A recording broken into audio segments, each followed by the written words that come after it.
오늘 주시는 하나님 말씀 마태복음 24장 48절에서부터 51절까지 봉독해 드리겠습니다. 48절에서 51절까지입니다.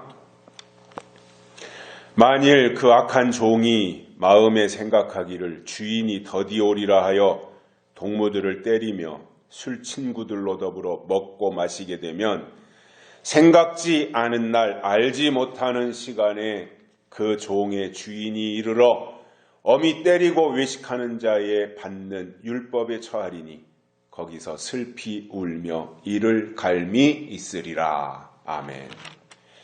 한 주간 동안도 평안하셨습니까? 날씨가 너무 좋지요. 계절의 여왕입니다. 5월. 모든 것이 푸르러지는 가장 좋은 계절이 아닌가 싶습니다. 이러한 때에 우리의 신앙도 더 푸르러지고 싱그러워지면 좋겠습니다. 계시록 9장에 보면 황충이가 나올 때 각종 수목, 푸른 것 이런 것은 황충이가 손을 대지 못하도록 하나님이 정해놓으셨습니다. 우리의 신앙이 푸른 신앙, 즉 살아있는 신앙이 된다면 황충이와 상관이 없는 그러한 위치를 끝까지 유지하리라고 봅니다. 오래전 일입니다만 저희 아버지께서 뇌동맥류라고 하는 병으로 첫 번째 뇌수술을 받은 후에 많은 분들의 기도와 걱정 속에 조금씩 회복하기 시작하셨습니다. 그러다가 한 2년쯤 지난 어느 날 감기 증상이 있는데,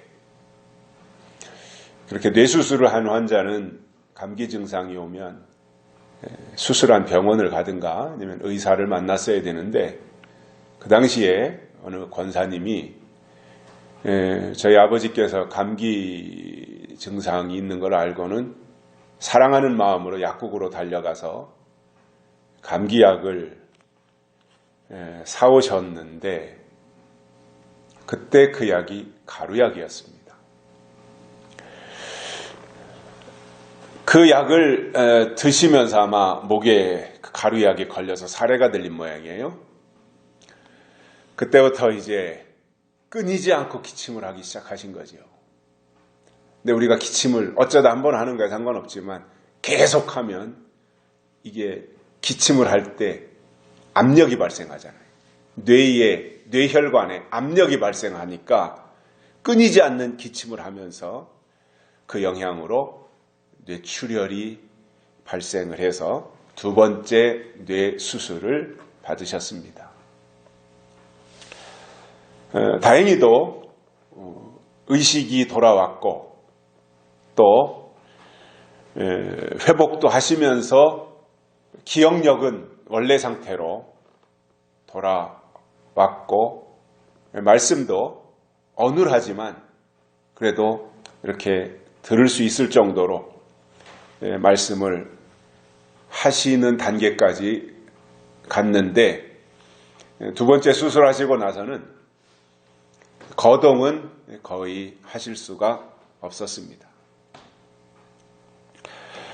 그러다 이제 그 분당에서 수술을 했었는데, 차병원에서 거기서 어머니가 삼성병원으로 가고 싶다고 하셔서 아버지를 모시고 이제 서울 삼성으로 옮겨서 치료를 받았는데, 이제 상황은 그리 이제 호전되지는 않는 상황이었고 계속 누워 계시니까 등에 욕창도 생겼고, 그런 가운데서 이제 힘든 투병 생활을 하고 계신데, 한 번씩 제가 아버지를 뵈러 갈 때에 저희 큰아들 신영이하고 작은아들 일영이를 이제 데리고 병원에 가면 병상에 누워서 힘들어 하시다가도 손자들을 보면서는 너무나 활짝 웃으며 좋아하셨습니다.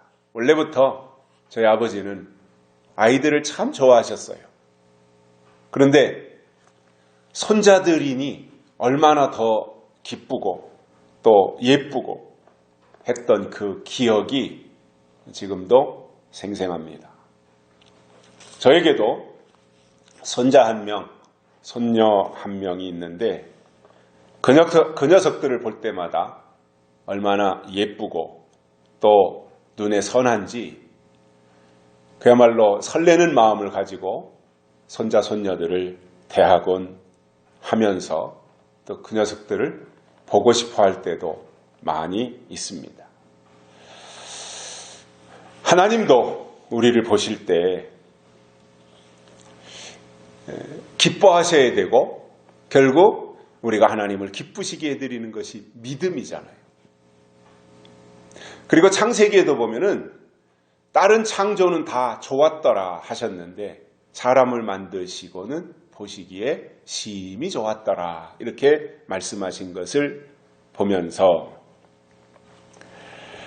우리를 보실 때 하나님이 위에서 우리를 내려다 보실 때 우리를 통해서 하나님이 기뻐하시도록 해드리는 것이 믿음이고 그러기 위해서 그분이 뭘 원하시는지 그분의 뜻이 무엇인지 그분이 어떤 계획을 가지고 계신지 그분이 하시고자 하는 일이 무엇인지 이러한 부분들에 이르기까지 속속들이 성경을 통해서 알고 깨달으면서 에덴 동산에서 선악과 문제로 쫓겨나면서 하나님의 형상을 잃어버렸는데 다시 하나님이 율법을 주시고 예수님을 보내주시고 하면서 하나님의 잃어버린 형상을 조금씩 회복하고 그리고 하나님의 유전자가 우리 안에 있어서 그것을 하나님이 보시면서 기쁘게 하나님이 기뻐하신다면 참으로 좋겠다 하는 그러한 생각을 저 나름대로 가지고 있습니다. 사람들이 믿음을 굉장히 복잡하고 어렵게 생각합니다. 근데 사실 간단합니다. 하나님을 기쁘시게 해드리는 것이 믿음입니다. 그러니 믿음의 세계에 들어가면 하나님이 무엇을 기뻐하시는지 하나님이 우리에게 원하시는 것이 무엇인지 이러한 것들을 성경을 통해서 하나하나 차근차근 터득해가는 이것이 믿음의 과정입니다. 그러다 보니 진짜 믿음은 때로는 소리쳐 기도할 수도 있고 때로는 조용히 묵상하면서 은밀히 자기의 마음속에서 생각 속에서 하나님과 교제하면서 교통하면서 은밀한 기도를 할 수도 있습니다. 골방에서 기도할 수도 있고 산 꼭대기에 올라가서 소리 지르며 외치며 기도할 수도 있습니다. 그런 것은 이제 방법론의 문제이지만 방법이 어떻게 하든 개인의 성향에 따라서 할 수 있다고 보지만 중요한 것은 하나님을 기쁘시게 해드려야 된다 이겁니다.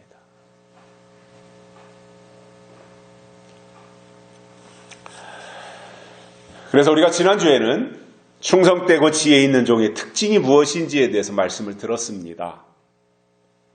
주인에게 그 집사람을 맡아 때를 따라 양식을 공급하고 주인이 오시면 그 종에게 모든 소유를 맡기신다. 하나님의 전부를 그에게 다 맡기시겠다고 하는 기상천외한 말씀을 지난주에 우리가 들었습니다.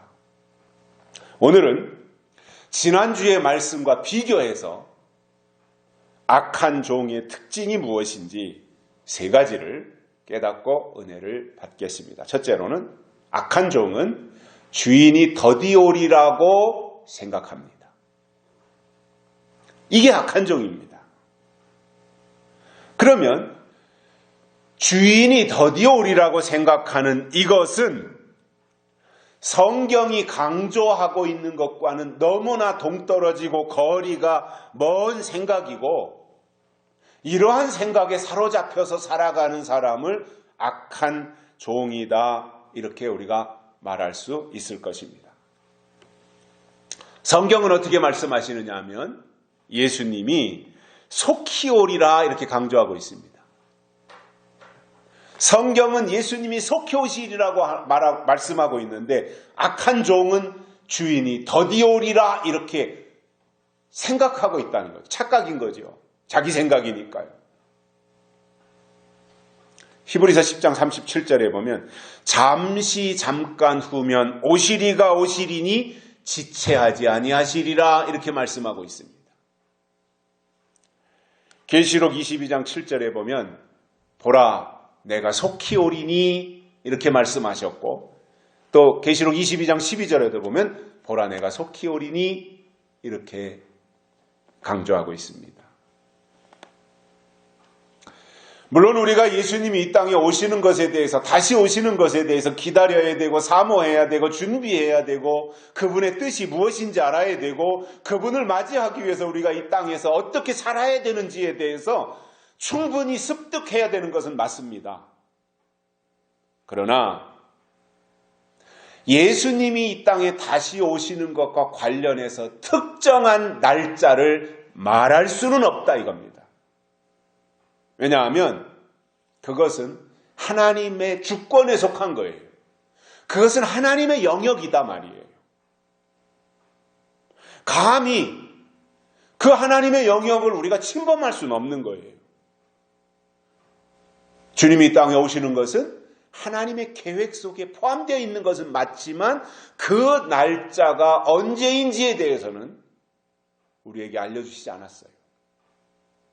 그것은 때가 되면 하나님이 하실 일이기 때문에 우리가 알 수도 없고 알려고 하지 않아도 되며 그걸 우리가 알아야 된다면 성경을 통해서 우리에게 말씀하셨을 텐데 성경에 날짜를 말하고 있지 않기 때문에 그 날짜를 말하는 것이 그리고 그 날짜 예수님이 재림하시는 날짜를 아는 것이 신앙에 전혀 도움이 되지 않습니다. 시한부 종말론자들은 날짜를 말하면 대단한 줄 알고 날짜를 말하면 그때 막 거기에 이제 사람들이 붕 떠가지고 말이죠. 굉장히 열심을 내는 그 효과는 있을 거예요. 왜냐? 날짜가 정해졌으니까. 몇 년, 몇 월, 며칠 그 날짜를 정해놓으면 사람들은 다른 거 다 제껴놓고 아이 날짜 정해졌는데 예수님이 오실 날짜가 정해졌는데 학교를 보러 다니고 직장을 보러 다니고 장사를 왜 하겠습니까? 그러니까 완전히 기울어버리고 치우친 생활을 할 수밖에 없는 거예요. 균형이 깨져버리는 거예요. 그렇기 때문에 날짜를 말하는 것은 전혀 신앙생활에 유익이 없습니다.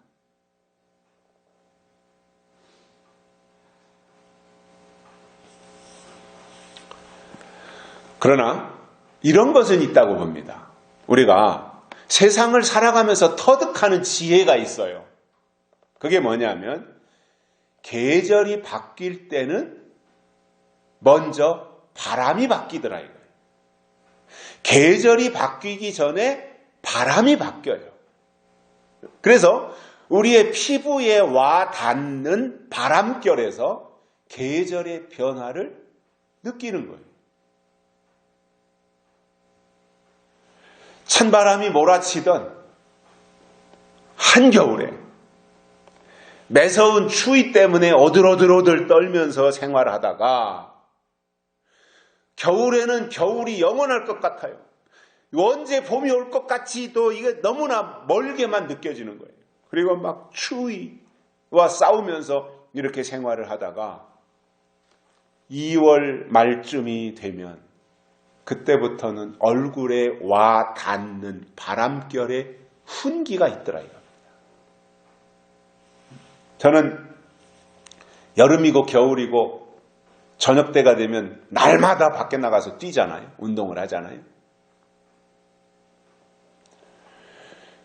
그러면 12월 말 성탄절이 지나고 이제 성탄절 지나는 그 무렵부터 요즘 최근 들어서 보면 성탄절을 전후해서 이제 겨울 추위가 한파가 몰아치기 시작해서 대한 소한 지나고 한 1월 이제 설 전까지 이렇게 추위가 오다가 설이 지나고 입춘이 지나고 나면 이제 그 온도가 바뀌는 것을 느끼게 되는데 저는 운동을 하다 보면 이제 겨울에는 추우니까 끼어입고 나가잖아요. 옷도 속에도 춥지 않게 두툼한 옷을 입고 겉에도 또 바람이 들어가지 않게 옷을 입고 모자도 뒤집어 쓰고 마스크 요즘에 마스크도 쓰고 이렇게 나가니까 이제 요 눈 부위 요 부분만 이렇게 노출이 되는데 한겨울과 그 한겨울이 지났을 때에 바람을 통해서 제 피부에 와 닿는 체감 온도는 다르더라 이거예요. 분명히 1월 말이에요. 분명히 절기상 계절적으로는 겨울이에요. 그런데 어쩌면 그렇게 계절의 변화를 알고 먼저 바람 속에 훈기가 담겨져 있는 것을 느끼게 되더라는 거예요. 물론 어렸을 때는 사계절이 있는지도 몰라요. 봄, 여름, 가을, 겨울 몰라요. 또 때가 언제 어떻게 바뀌는 것에 대해서 알지도 못하고 관심도 없습니다. 그러나 나이가 먹어서 6살이 되고 10살이 되고 12살이 되고 이렇게 하는 과정 속에서 계절의 변화를 여러 번 반복해서 경험하는 가운데 나이가 들어서 이제 한 18, 19, 20살 이 무렵이 되면 그때부터는 계절의 변화를 본인이 스스로 느끼고 그리고 그것에 맞게 적절하게 대비하는 지혜를 터득하게 되더라는 겁니다. 제가 왜 이런 말씀을 드리냐면 신앙도 똑같더라는 거예요. 어린 신앙은 하나님의 때가 어떻게 바뀌고 하나님의 계절이 어떻게 변화되는지에 대해서 전혀 관심이 없지만 신앙이 조금씩 한 단계 성장해 가다 보면 성경에서 말씀하는 때를 감지하게 됩니다. 지금 이런 때구나. 지금 이런 상황이구나. 그래서 제가 가끔씩 말씀을 드리지만 성경을 통해서 하나님의 때를 아는 것이 지혜이고 믿음인 겁니다. 막연하게 무대뽀로 믿습니다. 세게 외친다고 믿음이 아니고 할렐루야를 연발한다 그래서 아멘을 계속해서 아무 때나 막 연발한다 그래서 그것이 믿음이 아니라 하나님의 때를 아는 것이 믿음이고 지혜다 말입니다. 같은 원리로 하나님의 때가 바뀌어서 이제 예수님이 이 땅에 다시 오실 때가 되면 깨어있는 분들이 영적으로 느끼는 온도의 변화를 알게 되어 있습니다. 정확하게 날짜적으로 몇 년, 몇 월, 며칠 이거는 모르지만 내가 영적으로 영감으로 느낄 수 있는 내가 체감하는 지금 시대가 이렇게 가고 있구나. 지금 교회가 이 방향으로 가고 있구나. 지금 설교가 이렇게 가고 있구나. 사람들의 의식이 지금 이렇게 변하고 있구나. 이러한 것들을 보면서 지금 이 시대가 여기까지 왔구나 하는 것을 체감하게 된다는 것입니다. 여러분, 예수님의 재림은 성경의 결론입니다. 그리고 하나님이 작정해 놓으신 모든 계획의 완성이 예수님의 재림인 겁니다. 그렇다면 결론을 알고 신앙생활하는 게 뭐가 잘못됐어요? 종점을 알고 가는 신앙이 뭐가 잘못된 거예요? 내가 지금 버스를 탔는데, 지하철을 탔는데 내가 갈 목적지가 어딘지도 모르고 아무 버스나 타고 아무 방향이나 가는데도 그것에 대해서 인식하지 못하고 있는 것이 문제지, 내가 가고자 하는 목적지를 알고 종착점을 알고 그리고 그 방향으로 가는 버스를 제대로 타고 가는데 그게 뭐가 잘못된 거예요? 예수님이 오실 때가 되었기 때문에 예수님이 오신다는 것에 대해서 말하는 게 뭐가 잘못된 거예요? 그리고 예수님이 오실 때 되면 이런 현상이 교회 안에서 일어나니까 그러한 현상들을 보면서 성경과 비추어서 그것에 대해서 준비하고 맞이할 수 있도록 대비해야 된다라고 하는 것을 아는 것이 뭐가 잘못된 거예요? 모르고 가는 게 더 큰 문제지 알고 가는 게 뭐가 잘못된 거예요? 그런데 오늘 이 시대의 교회의 문제가 뭐냐면 계시록을 말하면 잘못한다 이겁니다. 잘못됐다 이겁니다. 그것도 계시록에 대해서 좀 아는 사람들이 그렇게 말하면은 그건 또 이해를 하겠어요. 도대체가 계시록에 대해서 아무것도 알지도 못하는 주제에 저기는 계시록을 하니까 이상해. 계시록을 하니까 잘못됐어. 아니 그 말하는 사람이 지금 2살이고 3살짜리가 뭘 가지고 그렇게 말을 해요. 적어도 한 24살이나 된 사람이 영적으로 그렇게 말한다면 토론해 볼 가치가 있고 그 사람의 의견이 뭔지 그 사람의 문제가 뭔지 확인해 볼 수 있겠는데 영적 수준이 저 밑바닥 2살, 3살 먹은 수준밖에 안 되는 주제에 어디서 한마디 주워 들어가지고 계시록을 하면 잘못된다. 계시록을 하면 이상하다. 이렇게 말하고 있으니 그러한 사람들의 말을 듣고 우리의 계시록을 포기해야 되겠냐 말이죠. 물론 사람들이 그렇게 반응하는 데는 그동안 이단이나 또는 함량 미달된 교회들이 그릇된 계시록을 말했기 때문에 사람들이 자라보고 놀란 가슴 소뚜껑 보고 놀란다고 그렇게 놀라서 마음의 차단벽을 미리 치는 부분도 있다라고 저는 이해를 합니다. 그러나 그렇다고 해서 결론에 대해서 말하지 않고 결론에 대해서 외면하고 결론에 대해서 무시하고 그냥 나는 현재에만 중요하고 나는 현재의 이 과정에만 충실하겠다라고 생각하고 있다면 그것은 신앙이 성장할 수가 없는 것입니다.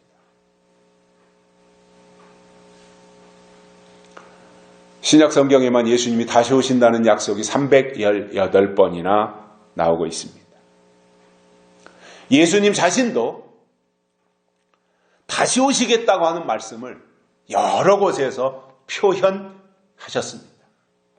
요한복음 14장 2절에 보면 내가 너희를 위하여 처소를 예비하러 가노니 너희를 위하여 처소를 예비하면 내가 다시 와서 너희를 내게로 영접하여 나 있는 곳에 너희도 있게 하리라. 이렇게 말씀하셨습니다.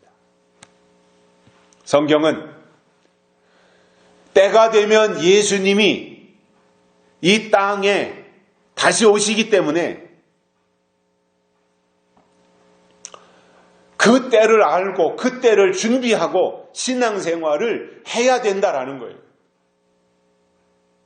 예수님이 이 땅에 오시는 것은 여러 가지 표현으로 왕으로 오신다고 해도 했고 신랑으로도 오신다고도 했는데 심판자로 오신다고도 했는데 그 여러 표현 가운데 신랑으로 오신다고 한 그 부분을 우리가 뽑아서 적용한다면 예수님이 때가 돼서 처소를 예비하고 신랑으로 오신다면 이 땅에서 교회가 또는 하나님을 믿는 자들이 성숙한 신부로서 성장해서 신랑으로 오시는 예수님을 맞이할 수 있는 단계까지 성장해 있어야 되는데 예수님은 처소를 예비하고 신부들을 맞이하기 위해서 신랑으로 오셨는데 와보니까 4살, 5살밖에 안 돼 있다면 신부감이 어떻게 혼인이 되겠냐 말이에요. 그게 불법인 거거든요.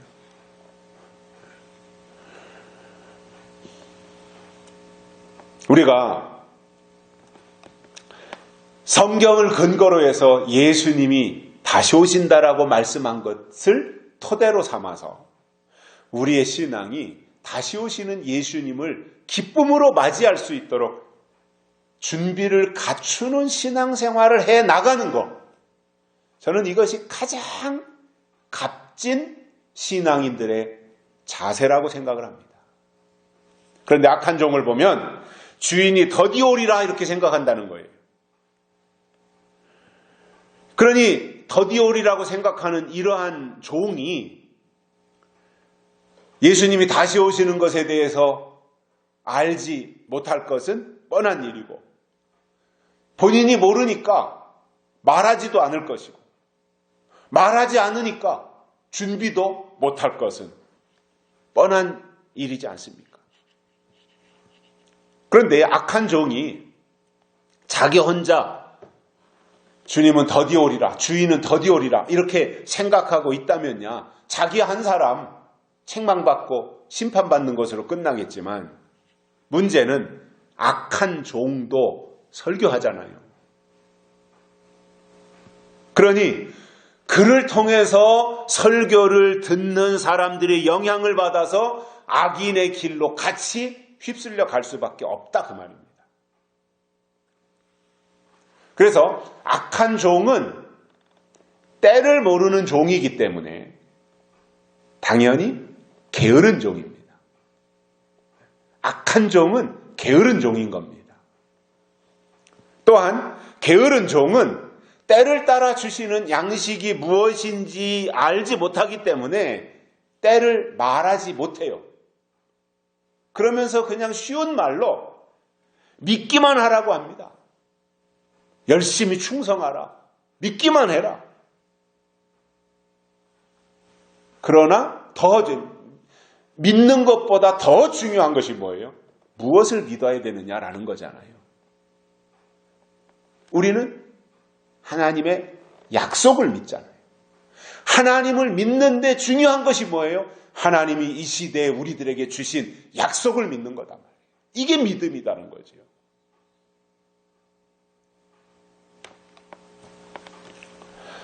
스스로 나는 하나님의 종이다 이렇게 말하는 설교자들을 구분하면 예수님이 더디 오리라고 생각하고 그렇게 설교하는 종들이 있고, 또 주인이 속히 오리라고 생각하고 그 방향에서 설교하는 종이 있는데, 더디 오리라고 생각하는 종과 속히 오리라고 생각하는 종은 비교가 안 될 정도로 천지 차이가 나는 거예요. 더디 오리라고 하는 종의 설교는 평안하다, 안전하다라고 하면서 예수 잘 믿고 교회에서 충성 봉사해서 땅에서 잘 되고 땅에서 복받고 형통하다가 영이 천국에 들어가는 이것을 말합니다. 즉 땅의 것을 구하는 설교를 하고 있다 이겁니다. 이게 악한 종입니다. 그러나 속히 오리라고 생각하는 종은 하나님의 뜻이 정한 시기가 되면 그 일이 이루어지기 때문에 그때마다 때를 따라 내려주시는 하나님의 말씀을 먹고 장성해서 신랑으로 오시는 주님을 맞이하고 천년왕국에 들어간다라는 내용을, 계시록의 핵심 내용을 메시지에 담아서 설교합니다. 하늘의 것을 구하는 설교인 것입니다. 우리가 이왕의 신앙생활을 하고 있다면 예수님이 다시 오시는 것에 대해서 뒤로 자꾸 미루거나, 주님이 오심에 대해서 주님이 오신다는 말은 하는데 더디게 오시는 것처럼 막연하게 저만치 뒤로 미루어 놓고 말할 것이 아니라 속히 오실 예수님을 말하면서 임박한 재림을 강조하는 것이 어떤 긴박성을 가질 수 있고 긴장할 수 있고, 그래서 오히려 신앙에 유익이 된다라는 거예요. 광주 빌라델피아 교회 김영애 목사님은 철저한 재림신앙입니다. 그분은 사람들을 만나거나 아니면 빌라델피아 교회 성도들을 훈련시키면서 예수님이 당장 오실 것처럼 해요. 그분은 당장 오실 것처럼, 내일이라도 예수님이 오실 것처럼 그렇게 강조하고, 새로운 사람들을 만나서 전도하게 되더라도 속히 오실 예수님을 설명해서 사람들을 영적 잠에서 깨우는 일을 하고 있습니다. 그러다 보니 그러한 생각을 가진 사람들이 거기에 모여서 똘똘 뭉쳐가지고 예수님의 재림을 사모하면서 각자가 처한 자리에서 자기들의 역할에 충실하고 있는 모범적인 교회예요. 시한부 종말론으로 가지 않고 건전하게 재림신앙을 가지고 곧 오실 예수님, 속히 오실 예수님을 아주 지혜롭게 잘 전달하고 있는 좋은 교회의 모습을 보여주고 있습니다.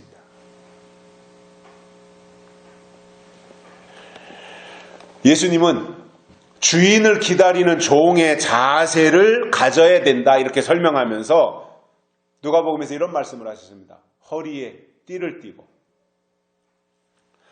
등불을 켜고 서 있으라 이렇게 말씀하셨습니다. 이게 주인을 기다리는 종의 자세입니다. 허리에 띠를 띠고 손에는 등불을 들고 서서 기다리고 있으라 이 말이에요. 주인이 언제 돌아올지 몰라요. 그러나 주인이 올 때까지 새벽 1시에 올지 새벽 3시에 올지 새벽 4시에 올지 모르지만 집 나간 주인이 돌아오는 그 시간까지 몇 시에 올지는 모르지만 허리를 동여매고 등불을 켜고 서서 기다리는 이 모습이 종의 자세라는 말입니다. 이처럼 주인이 집을 나가 있는 동안 종으로서 자기 역할을 감당하는 자기의 위치에서 자기의 자리를 지키는 이것이 중요한 거예요.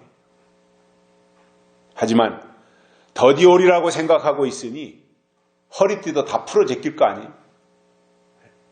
등불도 다 꺼버릴 거 아니에요. 거기다 기름을 보충해줘야 등불이 켜져 있는데 등불도 다 꺼졌는지 켜져 있는지도 모르고 널브러져가지고 누워서 잠만 자고 있다면 그 자체가 악한 종입니다.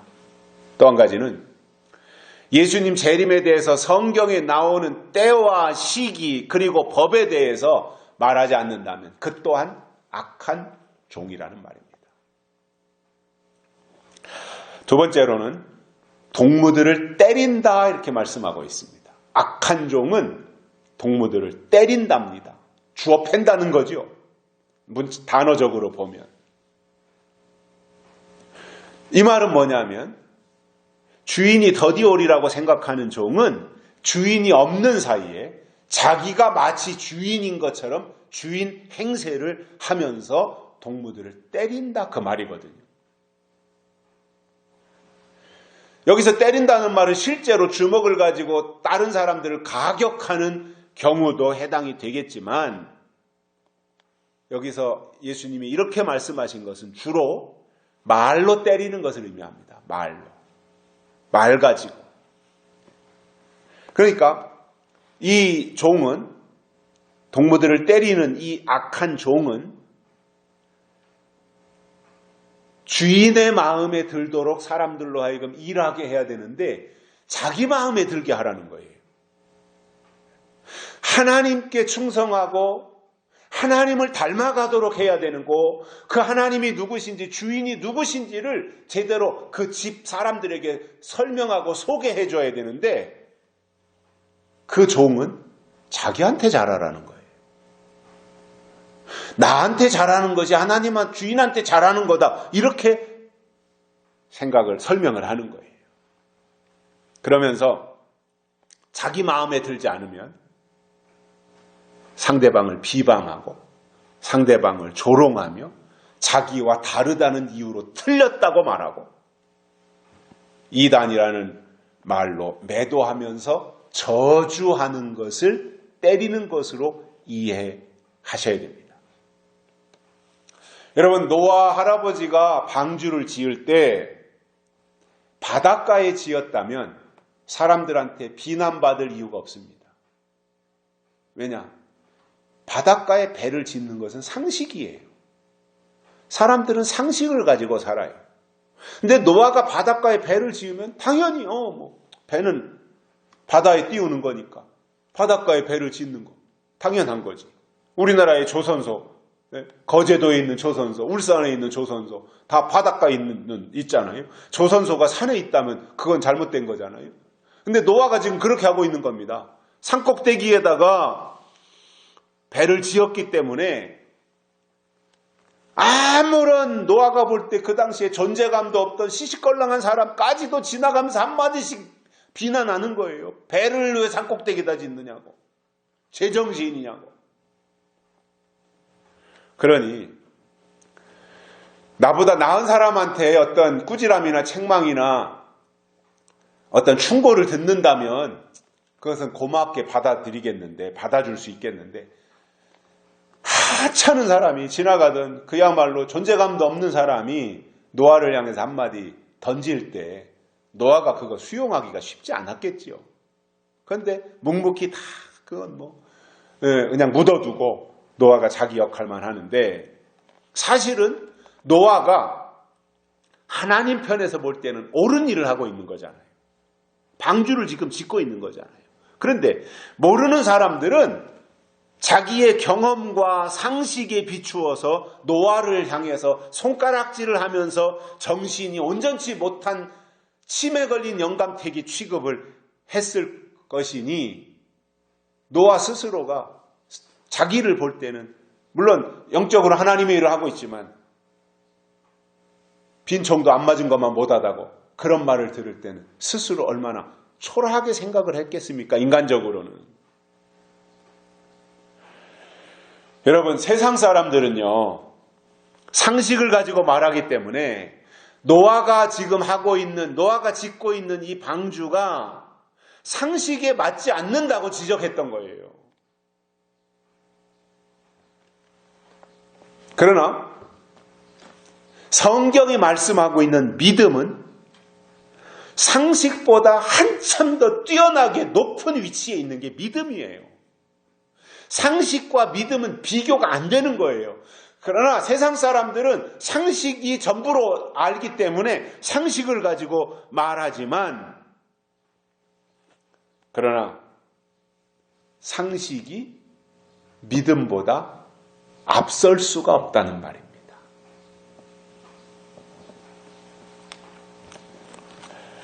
상식은 땅의 법이고 땅의 이치입니다. 그러나 믿음은 하늘의 이치입니다. 하늘의 법입니다.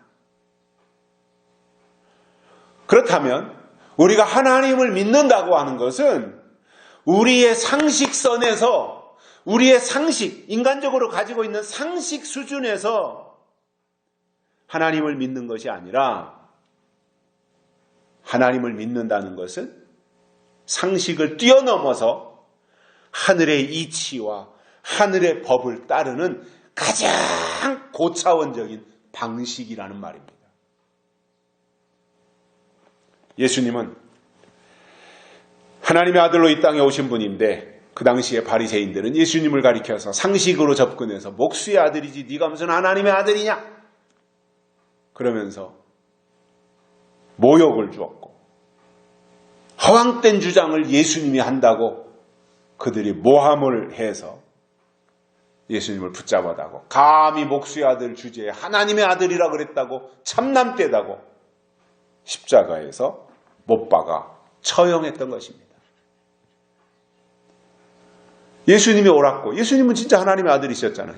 바리새인들이 예수님을 몰랐던 것이지 예수님이 틀렸던 게 아니잖아요.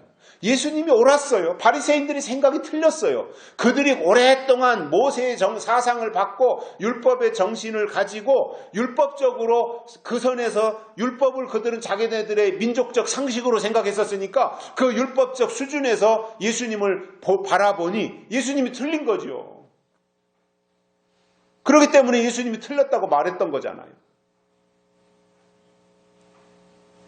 그러나 바리새인의 관점이 아니라 하나님의 관점에서 보면, 예수님의 관점에서 보면 예수님은 옳았던 거예요.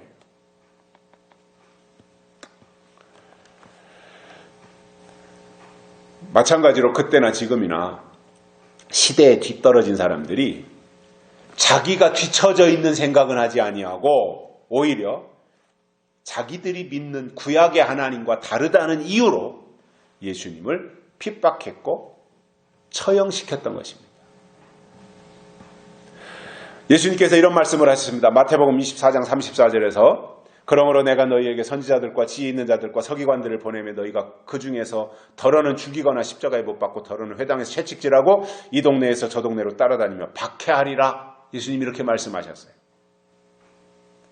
선지자들과 지혜 있는 자들과 서기관들을 보냈을 때 바리새인들이 어떻게 하느냐 이거예요. 방해꾼이죠. 때를 모르는 사람들이 무슨 하나님의 일에 협력하겠습니까? 하나님의 뜻을 모르는 사람들이 어떻게 하나님의 일에 동조할 수가 있겠습니까? 누가복음 13장 33절에서는 이렇게 말씀하셨습니다. 예수님이 선지자들이 예루살렘 밖에서는 죽는 일이 없다 이렇게 말씀하셨어요. 예루살렘 밖에서 선지자들이 죽을 일이 없다는 거예요. 무슨 말이에요? 선지자들은 예루살렘 안에서 예루살렘 사람들이 선지자들을 죽였다 이거예요. 동무들을 때린 거잖아요. 가격한 거잖아요. 그러면서 누가복음 13장 34절에서는 예루살렘아 예루살렘아 선지자들을 죽이고 네게 파송된 자들을 돌로 치는 자여 이렇게 한 것은 마지막 때도 교회가 영적인 종들을 2단, 3단으로 매도해서 죽인다 이 말씀을 하고 계십니다. 아벨을 죽인 것이 형 가인이었습니다. 야곱을 미워하다가 잡아 죽이려고 군대까지 만들어 놨던 것이 형 에서였습니다. 요셉을 애굽에다가 팔아먹은 것이 요셉의 형들이었습니다. 다윗을 미워해서 아주 죽이려고 쫓아다닌 것이 장인이었던 사울이었습니다. 남이 아닙니다. 피를 나눈 형제들이었습니다. 장인이었습니다. 사실 영적인 신앙인들을 말로 때리고 또는 말로 조롱하며 핍박하는 것은 세상 사람들이 하지 않습니다. 세상 사람들은 이것이 어떤 교회인지 영적인 교회인지 육적인 교회인지 이런 것은 관심 없어요. 교회면 장로교회네. 이거 감리교회네. 여긴 순복음교회네. 이런 정도나 알지. 영적인 교회인지 육적인 교회인지 하늘에 속한 교회인지 땅에 속한 교회인지 재림신앙을 강조하는 교회인지 땅의 복을 강조하는 기복적인 교회인지 그런 거에 대해서 관심 없어요. 세상 사람들. 그렇기 때문에 영적인 신앙인들을 향해서 조롱하며 핍박하는 것은 세상 사람들이 하는 것이 아니라 교회는 다닌다고 하면서 육적인 신앙을 가지고 있는 사람들이 그렇게 하고 또 교권주의자들이 그 일을 일삼는다는 말입니다. 우리가 분명하게 성경을 통해서 깨닫는 것은 하나님이 기름 부어 세운 종은 하나님의 사람들을 향해서 때리거나 말로 저주하는 것이 아니라 섬기는 일을 하는 사람이 하나님의 종입니다. 그래서 진짜 하나님의 종은 하나님의 사람들 위에 군림하고 명령하고 거드름 피우고 하는 것이 아니라 섬기는 자다. 예수님도 이 땅에 오셔서 말씀하신 인자는 섬김을 받으려 함이 아니라 도리어 섬기려 하고 자기 목숨을 많은 사람들의 대속물로 주려 함이니라 이렇게 말씀하신 것을 볼 수 있는데 결국 신앙의 성숙도는 섬김으로 나타난다 그 말입니다. 그래서 주의 종은 주인이 없더라도 주인이 아직 돌아오지 않았다고 할지라도 동무들을 말로 비난하고 저주하고 자기가 마치 신의 대리자인 것처럼 거드름을 피우는 것이 아니라 하나님의 마음을 가지고 화합하고 협력하며 섬기는 위치에 있어야 된다 그 말입니다. 세 번째로는 술 친구들과 먹고 마시는 일에 치중한다라는 겁니다. 자, 땅에서 기쁨을 찾고 땅의 삶이 전부라고 생각하는 사람들을 보니까 거의가 술 기운으로 살더라고요. 틈만 나면 술 먹어요. 틈만 나면 술 취해요. 사람을 만나도 술 먹기 위해서 만나요. 점심을 먹으면서도 술, 저녁을 먹으면서는 술에다가 그냥 2차, 3차.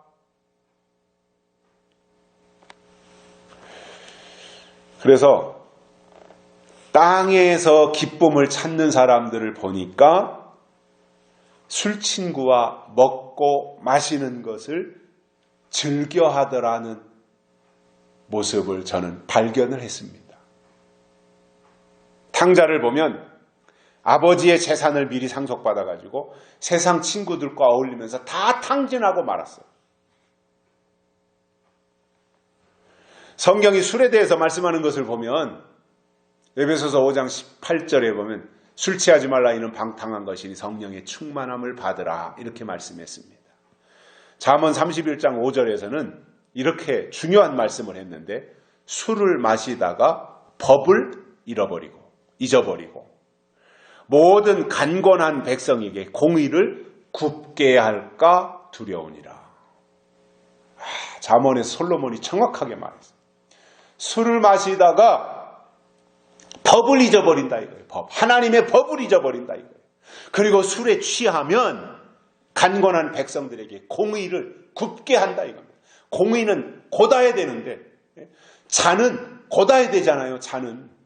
그런데 자가 삐뚤빼뚤하다 그러면은 거기에 공의가 나오겠습니까?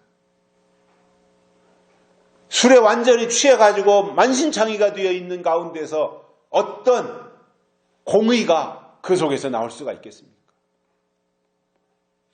법을 잃어버린다고 하는 것은 결국 하나님을 잊어버린다 그 말이에요. 그렇다고 하나님을 잊어버렸다고 해서 입으로 하나님에 대해서 말하지 않는 것이 아니라 취해 있기 때문에 묵은 술에, 새 술에 취하면 그나마 괜찮은데 묵은 술에 때가 지나간 것에 취해 있다 보니 하나님의 뜻과 하나님의 법을 잊어버린다는 겁니다. 이게 악한 종이라는 말입니다.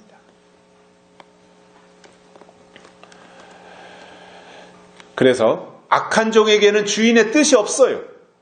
주인의 마음이 없어요. 주인이 어떤 계획과 어떤 생각을 가지고 있는지 그거에 대해서 생각 자체가 아예 없어요. 그래서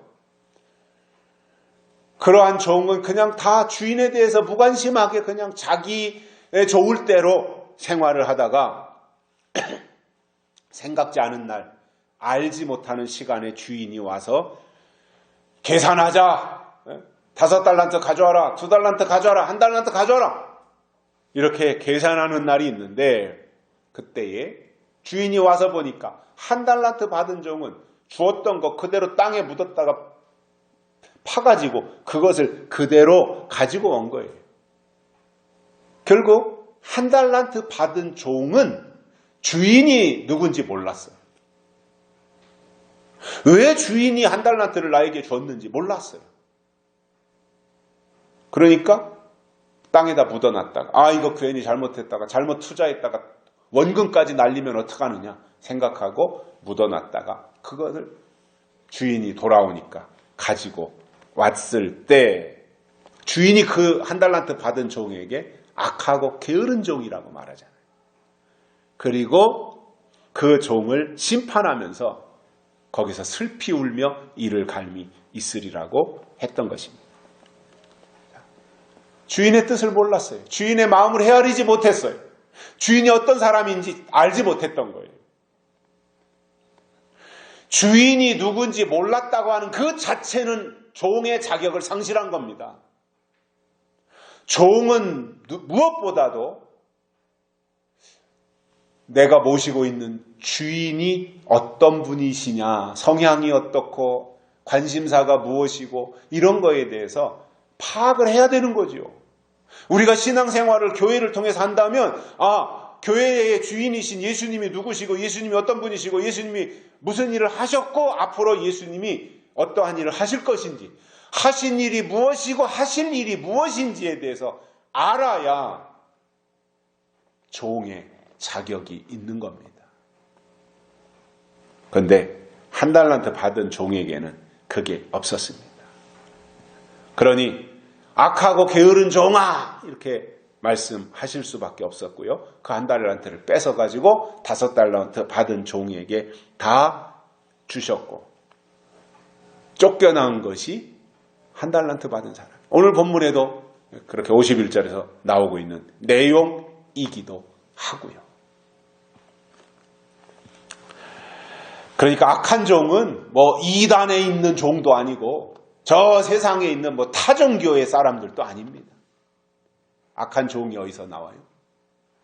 주인의 집 울타리 안에 있었던 5달란트, 2달란트, 1달란트 받은 세 종류의 종들 가운데 악한 종이 있었단 말입니다. 주인의 울타리 안에 있었던 사람 중에서 악한 종이 문제가 되는 거지, 주인하고 상관이 없이 밖에서 뭐 딴나 김서방네에서 머슴살이를 하든 이서방네에서 머슴살이를 하든 본래 주인하고 상관이 없는 종들이 무슨 관계가 있습니까? 아니, 남의 집 종살이하는 머슴살이하는 사람을 데려다가 야 임마 너 왜 머슴살이를 그 모양으로 하냐, 이렇게 할 필요가 없잖아요. 교회 안에 머물러 있으면서 하나님이 누구신지, 예수님이 누구신지, 앞으로 하나님이 하실 일이 무엇인지에 대해서 알지 못하는 종들에게 책임을 묻고 심판하는 것이지, 아니, 세상 사람들이야 무슨 상관이 있어요. 그들은 이미 믿지 않음으로 심판을 받았다 그랬는데. 주의 종이라고 행세를 하면서 정작 주인의 마음을 알지 못한 것, 이게 문제가 된단 말입니다.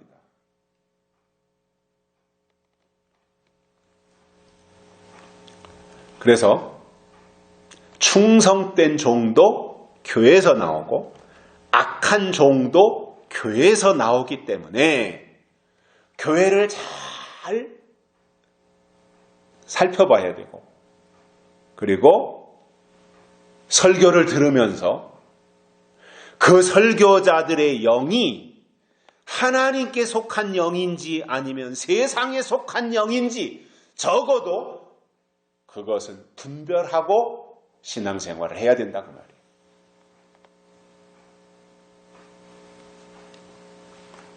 교회 안에는 100명이 모였든 1000명이 모였든 10,000명이 모였든 교회 안에는 딱 두 부류의 사람이 있습니다. 하나는 설교하는 사람이 있고 하나는 설교 듣는 사람이 있습니다. 교회 안에는 딱 이 두 부류의 사람만 있어요. 1000명이 모여도 그 두 부류예요. 그렇다면 설교하는 사람은 그렇다 치고 설교를 들으면서 신앙생활을 하는 입장에 있다면 설교자가 증거하는 설교의 내용에 하나님의 뜻이 담겨 있는지, 아니면 성경을 통해서 예언의 말씀을 증거하고 있는지, 이런 것들을 분별해내야 신앙생활을 제대로 성공적으로 해 나갈 수 있다는 말입니다.